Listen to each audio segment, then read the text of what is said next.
In the darkness of space, in what seemed like the middle of nowhere cubed, on the Inverness Station, work continued.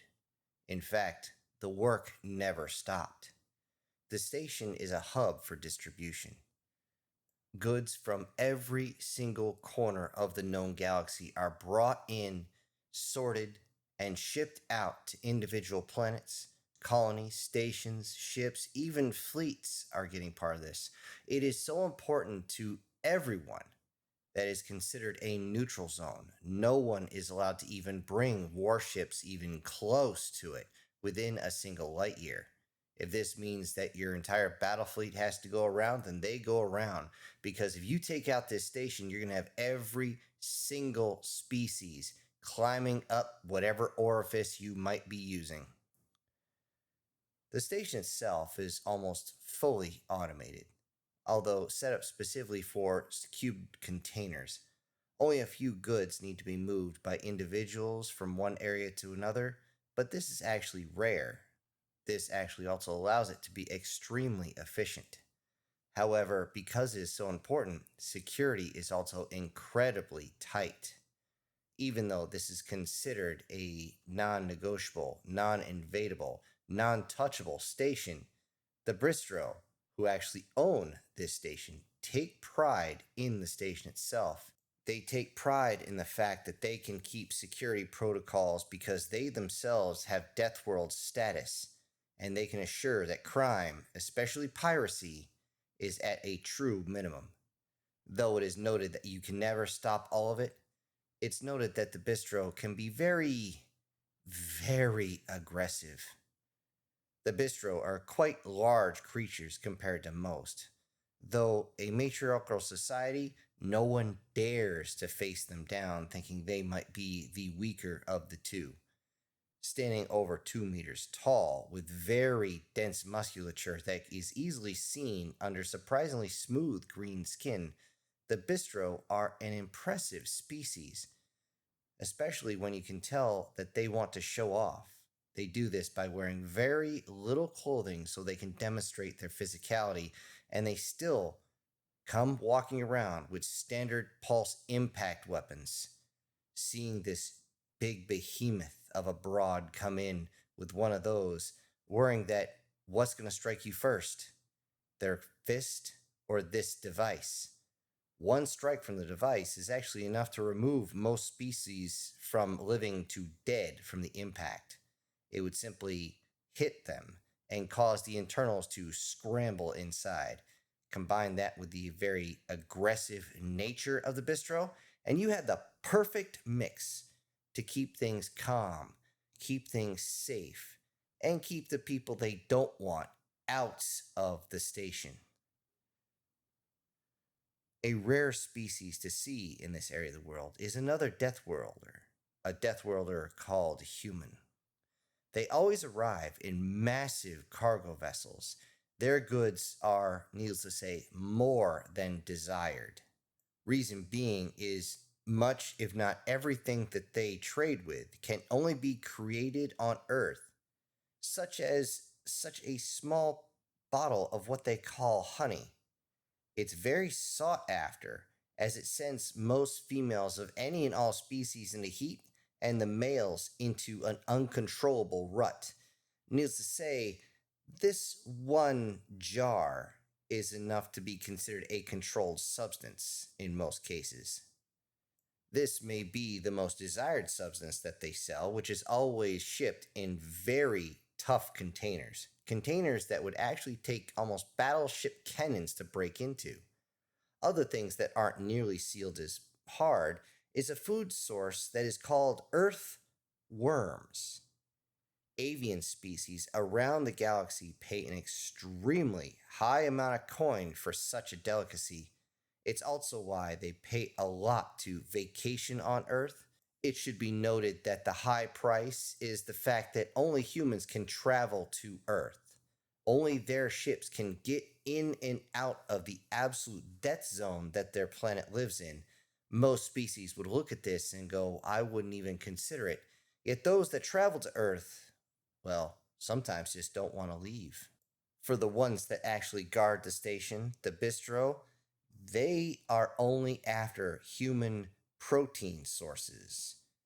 The more dense the protein, the better. And it's sought after so much that many times they will trade everything they have on their bodies for one simple cut of steak. Being so desired, extra security is always placed at the docking ports wherever humans are going to be landing. And most goods need to be sent by hand under double guard to make sure they're not actually clipped off in transit. Humans, for their own safety, they actually walk out of their ship wearing full bodysuits, but this is not really for the protection of somebody going to assault them or shoot them or do anything else. But the fact that humans find the O2 levels on the stations to be a bit high, as the humans say, it causes a little dizziness if it doesn't get you higher than a kite. Of course, most don't know what a kite actually is. Yet, there's another reason why. This reason is why the crews of each of these freighters that come in insist on sticking around long after they've actually drained their cargo hold and refilled it with other goods heading back to Earth.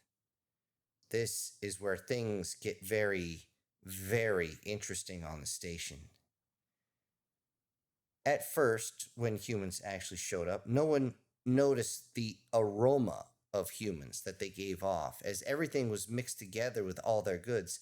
Yet soon enough, as they used to hang out with the humans a little bit more, it was found that the scent sure was pleasant.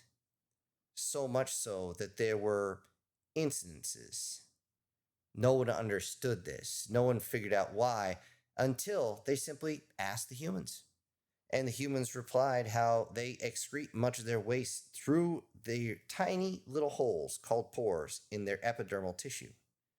Humans also enjoy the high amount of animal proteins, as they say, nothing beats a good steak. The redder, the better. Because of this, they tend to put out a smell that is,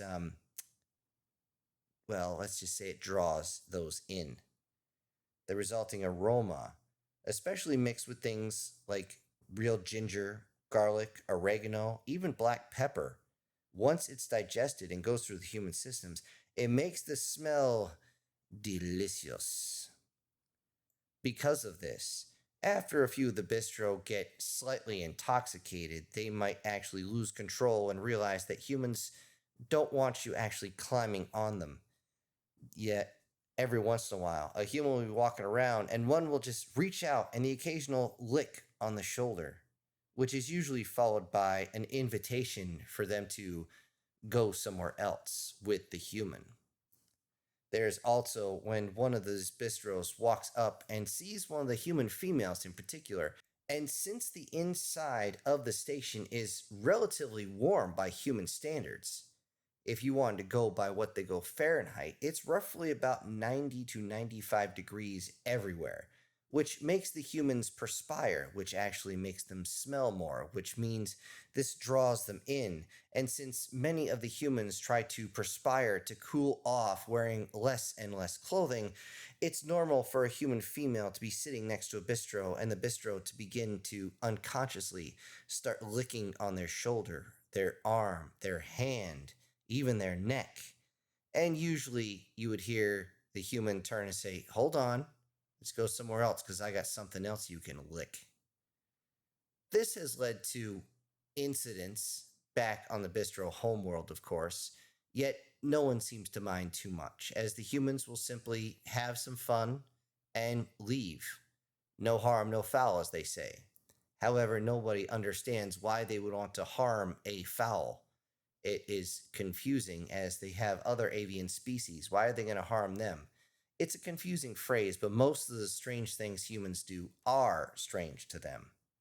Yet, due to this biological output that the humans do, it seems as though they actually fight for the right to actually come to the Inverness Station. It should be also noted that many of the bistro will actually start looking through each of the humans and giving a quick sniff as they go by. As it turns out, different humans dine on different things depending on where on their home planet they come from. Sometimes they might be a little spicy, sometimes a little bland, sometimes robust. However, there's always a hint of saltiness no matter what they lick onto. However, it is very well known, more than an open secret. It's something that all are told. Lick all you want, but for the love of all that is holy, don't bite. Unfortunately, there has been one instance, and thankfully only one instance, where a female was bit into by a bistro so hard that the bistro actually started to rip the flesh off this female's upper chest. The female human actually screamed so loud that other humans showed up and proceeded to beat down that bistro so bad that she had to be returned to her home planet for special treatment. She needed to regrow many of her teeth and a few of her digits. Not to mention, most of her endoskeleton was very, very broken. Because of this, everyone knows, lick all you want, but don't bite. There's also a phrase that goes on, because not only will the humans allow some, as long as you're polite, of course, to lick on them, they will also do this strange thing called reciprocation. No one understands, but they do enjoy it, which is why the new phrase that comes out whenever anyone talks about humans, they always have to say it in a certain way. The bistro in particular have a strange grin and almost shy, almost girly-like when they say it, which is a bit of an adaptation of a human phrase. However, since not all creatures in the galaxy actually have what humans call fingers, they adjusted it by saying, it's human licking good. Hello, everybody. This is Syntext. I hope you enjoyed this off-the-cuff story, which was, yes, meant to be a joke, and unfortunately, I couldn't get all the jokes in because, well, it is YouTube after all. Now, before I go, I need to say that today's winner is Chris Johnson, with Tim MC coming in close second. And I also need to send out some great big thank yous to the supporters of this channel. Without you, this channel wouldn't exist. And they are Prozac and Pancakes, SS Demon, Brian Kemp, MTF Guard, Erica Gem, The Wildcat, Guardian Sage, Steve Awig, Julius Boone, and Sir. Thank you all for supporting the channel.